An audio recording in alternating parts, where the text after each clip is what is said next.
comment ça se passe? Quelles sont les étapes de la construction qu'on passe par un architecte? C'est une véritable proposition faite par l'architecte pour les clients, pour les maîtres d'ouvrage. Et disons qu'en marché privé, c'est assez libre. Moi, pour ma partie, il y a, on va dire, 3-4 phases. Il y a principalement 2 phases. Il y a la phase étude et la phase chantier.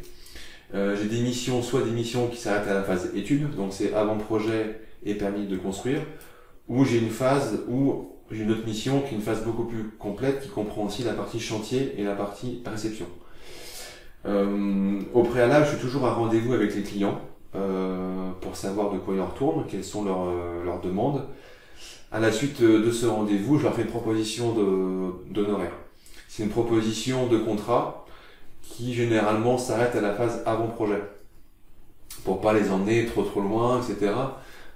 Et pour travailler aussi en confiance.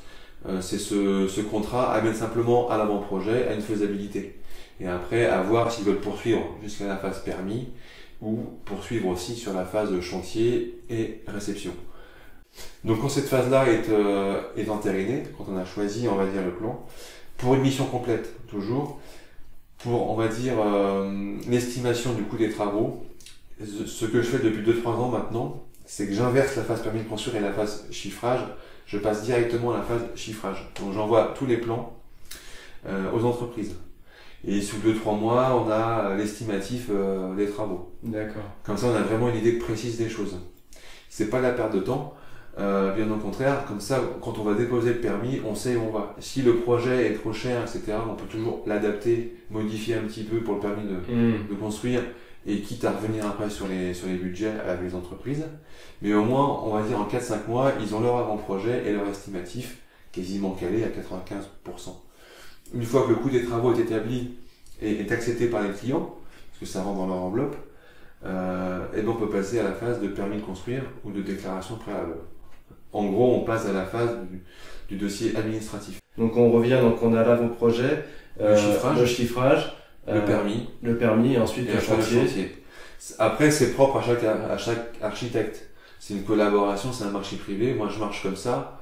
C'est une ligne directrice qui est commune à beaucoup d'architectes, mais tout dépend des contrats que les gens passent avec les architectes. Mais moi, c'est ce que j'ai pu mettre en place depuis maintenant 4-5 ans. D'accord. Voilà. Ok, jusqu'à la remise des clés, où là c'est la dernière étape. En fait, voilà, après, une fois que le permis est accepté, on a déjà fait donc tous les devis, donc on peut anticiper le démarrage des travaux dès le dépôt de la demande de permis de construire. Vu qu'on a déjà le budget qui est accepté, et quand je dépose un permis de construire, je préviens déjà l'entreprise qui est retenue qu'elle peut commencer dans 3-4 mois, en étant optimiste sur l'accord de la mairie par rapport au dossier déposé. Et après, c'est vraiment la phase de chantier qui commence, avec le rôle de l'architecte qui est vraiment là pour coordonner les travaux et le planning des différentes entreprises. Et il fait le lien entre les entreprises et les maîtres d'ouvrage. On était au chantier, du coup après c'est la livraison. C'est la réception. La réception. La réception de chantier avec un rendez-vous par corps de métier, par lot, où là on voit s'il reste des choses à faire, ce qu'on appelle des réserves. Et le chantier est dit terminé s'il n'y a pas de réserve, quand les réserves sont dites levées. Par exemple, il peut rester un WC à mettre, une crédence à poser.